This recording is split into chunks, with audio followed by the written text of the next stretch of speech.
And what's up, everybody? Welcome back to the channel. It is your boy, Cheap Ludes, and it is time to talk about the market and Season 7 of NBA 2K22 My Team.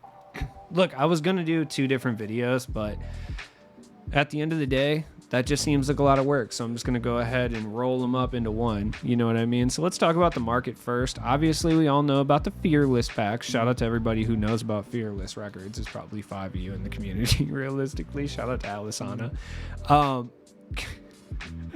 Yeah, look, once again, not the greatest My Team creator, but there's no possible way any other My Team creator has shouted out Alisana in a video. It's just not possible. I would be willing to bet that it's a negative 0% chance. It's not even a real number. Anyways, these packs are pretty bad, though. Like, I got lucky. If you haven't checked out my pack opening, you should definitely go do that. I got pretty lucky there, but chances are you will not get lucky. You're probably just going to get Norman Powell, who honestly is like so dirt cheap that he's almost just worth quick selling at this point. You know what I mean? That was just me doing it. Somebody's going to get a Norman Powell snipe and get that 1500 MT. Dude, I can't wait to see that on Twitter. Back odds are good. A lot of people have had some of the best odds that they've had ever, and I feel like that actually just stems from the fact that this is the first time that the chance of getting the top tier card in the set is actually more than sub 2%. It's 3%. So let's take a look at the Fearless cards. We'll start with Norman Powell. Powell's like dirt cheap. Every single one of these cards is dirt cheap. That's just a fact that we all are aware of, right? Like, none of these cards have any hefty price tag to him whatsoever.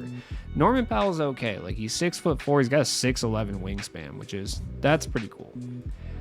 Jump shot 32, which I personally don't mind. It's a Jalen Rose release on very quick. I actually like it on certain cards. Like, I will say that it misses a lot of whites. Anybody who's used Shumpert will tell you that. I don't know if that's specific to Shumpert or anything, because he has the badges that make it so he shouldn't be doing that, but he does anyway. But like, Norman Powell's a fun card. Like, if you're just starting out and you're looking to pick up a couple cards to maybe go take on domination, try to get the rewards and stuff, Norman Powell is actually like not a terrible card to do in that regard. Like, he's not. Tendencies, I haven't actually checked. I'm assuming they're fine though. Yeah, the tendencies are elite, dude. Every card is going to have elite tendencies and elite stats at this point, so there's really no point to even review them. But Norman Powell's going to dunk. He's going to shoot. He's got good badges. There's nothing wrong with this card. I saw people say that he was trash, and I just don't understand why. He doesn't have set shooter. Is that what it is? No set shooter, so all of a sudden he's trash. I don't think that's what it is. Pretty much every card at this point is going to come with elite level badges, elite level stats, and elite level tendencies at this point. Like, it really doesn't matter. I'm still going to go through them, but, you know. Then we got Chris Boucher. Chris Boucher is really good. He's probably one of the best budget fours that you can buy. Like, Jump Shot 15 is really good on very quick. It's the same release that obviously Chris Boucher had, and you guys know how much I love the domination rewards Chris Boucher. That was my center forever at the beginning of the year. Quentin Grimes, shout out to Quentin Grimes. I don't know why I'm shouting him out specifically, but shout out to him. Chris Boucher moves really well. He's 6'9", but he looks a little bit bigger than that. He does have Hoff Limitless as well. Like, he also has Limitless Takeoff, Sniper. Like, the release, like I said, is really good. Really easy to green. At least the normal timing version of it was. Is he going to be a dribble god? No. Once again, just like Norman Powell, if you're looking for a super budget card to pick up to run, you could go so much worse than Chris Boucher. Chris Boucher is actually pretty good. Like, should you put Chef on him? No. But, like, is he good enough for other things? Yeah, he's fire. Like, he's the perfect 3-and-D power forward that you can pick up for dirt cheap. Like I said, if you're looking for a cheap card that's going to be fun to play with, look no further than Chris Boucher. Then we got Isaac Agoro. Isaac Agoro is pretty good as well. I mean, he's 6'6" with a 6'8" wingspan. He actually has a dynamic duo with Kevin Love, which gives him an additional, like, 8 Hoff badges, which is kind of cool. Like, he gets Hoff blinders. He gets, like, off-ball pest, rebound chaser, bunch of finishing badges as well. But I mean, right off the rip, he's pretty good. Like, base 20 is good. I personally like it. That's the Justice Winslow release, which I really think is nice. Obviously, my boy Jarvis Hayes had it, so you know that I mess with it. Matisse Thybulle had it. Like, this is a good release. It's a top-tier release. And once again, these 3 guys right here, you can get these 3 cards for 6,000 MT total, basically. And like, this is a really solid foundation for a good squad. Like, you could easily run Powell at shooting guard or point guard. Honestly, it doesn't matter. Chris Boucher can run the power forward. And Agoro can run shooting guard or small forward, and you'll be set up. Then we got Bruce Bowen. Shout out to my bald head boys out there. Bruce Bowen is pretty good. Like, he is. I mean, but you have to understand what you're getting with Bruce Bowen to really, like, use him. And I forgot you get Zion at the very beginning to start, too. So, I mean, right off the bat, just with 6,000 MT, you can build a pretty solid starting lineup because you do get Zion at the power forward. And it's not like Boucher can't play at center. Then again, most of the people watching this video have played this game long enough that they don't really need to do any of these things. But for those of you that, you know, haven't, this is it. Bruce Bowen is like, he's like 8,000 MT, and he is a perfect 3-and-D shooting guard or wing. He's going to be just sitting there. He's going to play defense, and he's going to sit there on offense and shoot threes. But he's got the Gary Payton release, which I personally think is fine. Jump shot 40. I don't think it's a big deal. Shifty dribble style with like Giannis's crossover. The pro behind the back is pretty trash, but it's usable, I suppose. There's nothing wrong with Bruce Bowen. He's just not all that flashy or good. He's going to play lockdown defense, shoot a high clip from 3, and he'll be able to like run on the fast break and in transition if you need him to, but that's about it. Then we got Mike Miller. Shout out to Mike Miller, dude. This card actually might legitimately be one of the best budget shooting guards in the game, though. Base 22 on very quick. Very solid release. Obviously, if you grinded for Jimmy Butler, there's no point to pick up Mike Miller, but he can run the bench unit. Shifty dribble style, Lucas behind the back. I like, one thing I will say about this set and everything they released today is it appears that there is a very wide range of jump shots and dribble sigs, which I think is really tight because 2K has pretty much just given every single card the same 4 dribble moves. Every single card pretty much for the last season at least came out with Kobe escape. Pretty much majority of them had Scottie Pippen behind the back, etc. So it's nice to see things like he has Lucas behind the back with like Butler step back, you know what I mean? Vince Carter's crossover. It's just nice to see a variation in dribble moves. And Mike Miller's hilarious. Mike Miller has never and will never, well, obviously he's like 45, but he has never moved at the level that he moves. Like this card, had this card come out 2 months ago, he would have been the best shooting guard in the game, or at least one of them. That's what's crazy about the power creep that's happening right now. You could actually legitimately win games with Mike Miller. It's crazy. I liked his diamond card when it came out, but like, let's be real here. Like nobody expected Mike Miller to be this fire. 6'8" at the 2 guard, and he moves like someone significantly smaller than him. Catch and shoot corner specialist. He's got Hoff clamps, quick chain. He's got dribbling badges too. That's the craziest part. Circus threes, limitless, and chef. He's going to be able to do a little bit of everything. Like, there's not much this card won't be able to do. And the fact that he's this cheap is crazy. Danny Ferry. All right. There's not much more to say about Danny Ferry that we don't already know. Like, Danny Ferry is a very well-known 2K guy at this point, right? He has an elite level jump shot. I think base 98's not quite as good as it was last year or the year prior, but it's still good. You know what I mean? 6'10", quick dribble style, Wiggins behind the back, which I actually like Wiggins behind the back. Lamar Odom has it, and I'm actually kind of a big fan of that. Same with Kazi, and I think, who else has it? Cedric Maxwell. So, yeah, I mean, it's a pretty good behind the back, personally. I do like it. Danny Ferry is... He's really good. He's cheap. Last time I clocked him, it was like 30K, it was like 34K or something. So I have to assume, and that was hours ago, so I have to assume he's even cheaper at this point. Danny Ferry is going to be a very, very good complement for your squad for relatively cheap. Like, you can pick up Danny Ferry for, like I said, like 30K, probably lower at this point. And he's going to be able to keep up with some of the best cards in the game. He's going to play lockdown defense. He's got a 7'5" wingspan. Like, my man doesn't fuck around, like, straight up. Now, as far as team chemistry goes, I mean, I'm sure he's going to engage in some hate speech and probably get some negative headlines for your team. But, you know, on the court, he's really going to hold it down. That's, I guess, what's important. I don't know. Joe Johnson. Now, Joe Johnson is interesting as well. He is very, very good. I really like his jump shot. Everything about Joe Johnson is pretty fire. Like, I wouldn't say there's anything wrong with this card whatsoever. Like, he's roughly around 100K, which I think is a little bit steep, but at the same time, I think it's worth it. Honestly, 6'7", 6'9" wingspan. Like, he's huge.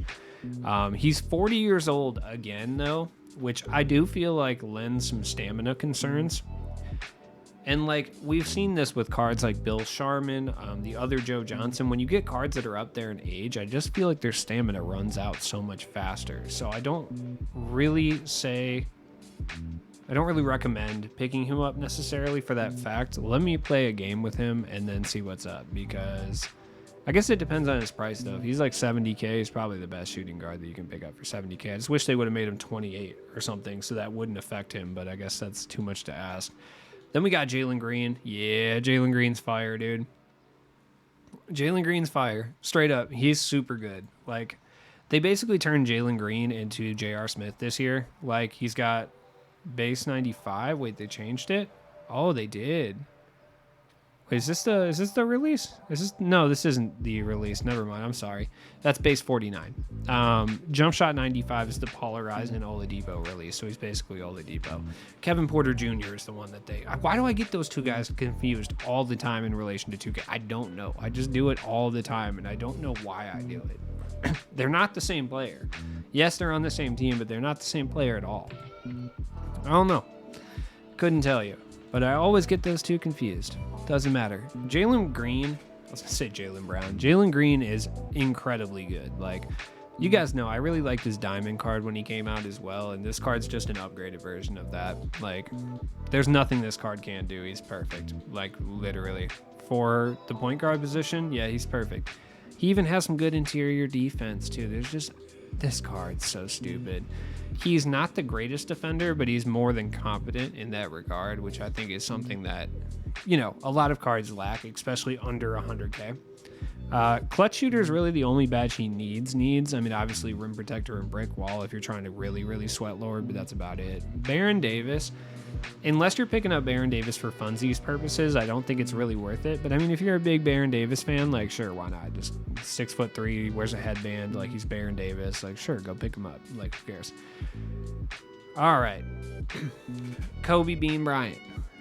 Yeah, just ignore his face. Like, I don't know why he looks like this. It doesn't matter. Like, Kobe's Kobe. Like, Kobe cards have been elite all year. Like, I don't need to go on, like, a spiel about how good Kobe cards are.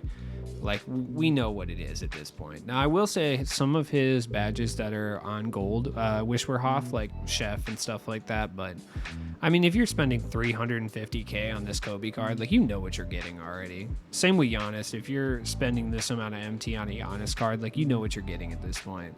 Like, 6'11". He doesn't have a couple important badges, though, and I did want to mention that because this is kind of important. Where is he? I can never find... There he is. Okay. Like, he doesn't have Limitless or Chef, which I think is kind of important for Giannis. You're going to have to give him those badges. And unless you have the Hoff badges stacked up or you want to overpay for Giannis, you're going to have to give him gold, which, by the way, doesn't matter. Like, you can give him gold Chef, gold Deadeye, gold Limitless, gold Sniper, and he'll be just fine. Obviously, the Hoff badges would be better, but most of the time, people just apply all these Hoff badges to cards just to, like, cluck out. They don't really do it for any particular reason. This card is the exact same in every single capacity, aside from badge count and 3-point shot. That's the only difference between this one and the Invincible, which, I mean, admittedly is a big difference, but at the same time, an 84 3-pointer, it doesn't matter. Like, it really doesn't. I barely miss whites with Jermaine O'Neal, and I have gold shooting badges and an 85 3-pointer. You know what I mean? It doesn't matter. It truly doesn't. I swear it does not. Like, unless you're an Omega Sweat Lord, you don't need the Invincible version of these cards. I'm interested in Scottie Pippen. Scottie's down a lot. I might go pick him up. Oh, by the way, I sold my Giannis. I haven't gotten a chance to go see how much it went for yet, though. But I have a good feeling based on what's happening here. This is an 80 Hoff badge Giannis. Jesus Christ, dude. Okay. If I run into that thing, dude, if I run into an Invincible Giannis period, I'm probably out of there. Like, should I have kept Invincible Giannis? Yeah, probably. But it is what it is. These two cards are so ridiculously expensive. Holy shit, dude. My God. Wow, Shaq's back up to 1.2 million, dog. What is going on? Penny's even $1 million. Dude, Invincible cards are ridiculous. You should just not even try to pick these cards up at this point. It's not even worth it. It's not. Looking at some other cards, I mean, like, we didn't really get any big man, so, like, Kristaps early isn't going to go down.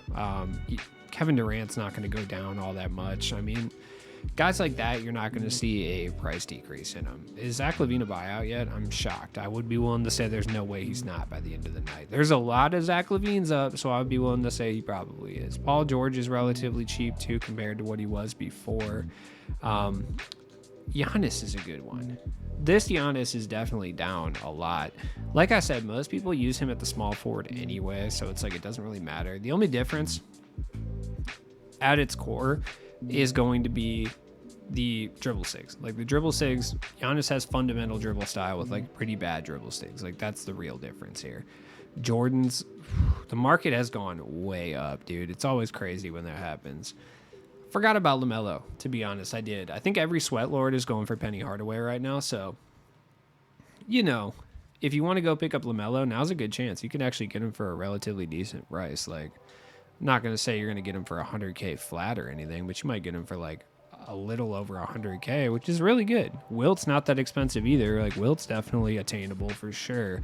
And honestly, he can hold down Giannis. Like if you run Wilt at power forward, yeah, it's going to be a net negative offensively just due to the fact that he's not really the greatest shooter in the world. But at the same time, like he's definitely going to hold down Giannis at the defensive end. That's for sure. There's no way around that. Nike shoes are way up. Last I checked, just due to Giannis, even though he doesn't need a single boost whatsoever. He's got 99 everything, but people are still clucking out for Nike shoes. So you can get a good 10K for all these Nike shoes if you do so choose to sell them, which I think that's a pretty good deal. Personally, if you got any Kobe-Beazles out here, like these will also go for a little bit more than normal. Quite a bit more than normal, as a matter of fact. Like 20,000, 17K, that's crazy. Yeah, if you got any Kobe's, like, go ahead and get rid of those for sure. Now it's time. 2. All right, that's pretty good. That's the most MT I've ever had in my life. Straight up. That is the most MT. They're about to gank 200,000 from me. That 10% is so bogus, dude. Why can't it be 5? My God. 1.9 is what I ended up getting. So I ended up having 3.3 million MT. What am I going to spend it on? Packs. Probably. Packs is my assumption. This is the most MT I've ever had. I felt so MT rich. If only my bank account looked even 1% of this would be great. Honestly, just 1% of 3 million would be great. By the way, that's $3,000. So I'm pretty poor, if you guys aren't aware. All right. Check it out. We also got some new challenges and stuff. Everything's new, so we got like a fearless challenge. I know those people are really annoying on Twitter where they're like, do your challenges, bro. Look what I got. I know that's annoying, but at the end of the day, there is a shot that you could get something good out of there. It's probably not likely, but it's possible. Also want to take a look at these bad boys because these guys will be helpful for XP purposes later on in playoff moments and stuff too, so it's worth taking a look at those for sure. Still, unfortunately, dynamic ratings league packs, not even deluxe ones. So, you know, that's not all that fun. Obviously, we got all the new stuff. This is actually really good. It would appear that you don't need to earn 33 stars in dynamic ratings domination to do this, which is real cool. So, you know, every game will net you 1,000 MTs, badge pack, you know, whatever. Not anything great, but it's something. And then you get a Hoff finishing pack. Yeah, you get Hoff badges throughout for doing this, so it's probably worth doing it. It's an option pack too. Like, then you get Tim Hardaway 100 tokens, consumables. You know, not the greatest stuff in the world, but definitely coolest. It's better than this. It's absolutely better than this bull. Terrible. That was absolutely terrible. This Paul Millsap one was so bad, dude. And then we got triple threat. And by the way, I would like to pat myself on the back because I said Bob Lanier last night as the top tier prize, and I was totally correct. And he actually doesn't look that bad. He's not terrible at all. Jamal Wilkes, no one really cares about Jamal Wilkes. Everyone's going to be playing clutch time to get Fernando Martin, so you might want to stay away from that for a little bit. Draft mode, you know, Moses Malone looks relatively good. I'm trying to get him. Michael Finley, I think only the Sweat Lords will go and try to get Michael Finley. Limited is kind of fun this week. You have to use 13 players from the same franchise. You get to use one Opal, one Big Diamond, one Amethyst, one Ruby, and then the rest are Sapphire and below. So it's going to be tough for a lot of people. I would recommend choosing a squad with one or more of the zero gravity reward cards that were under a Ruby. So like the Chicago Bulls would be a good example of this, because you get Patrick Williams and Jay Williams, who are very, very good options that are below the Ruby tier. It's just filling out the rest of the squad might be tough. The Hawks are another decent one. They don't really have any big men though. The Celtics are okay because you can use Grant Williams and stuff, but like, it's just about picking the team that you feel the most comfortable with. As always, has been your boy Cheap Ludes, and I will see you guys in the next one. Peace.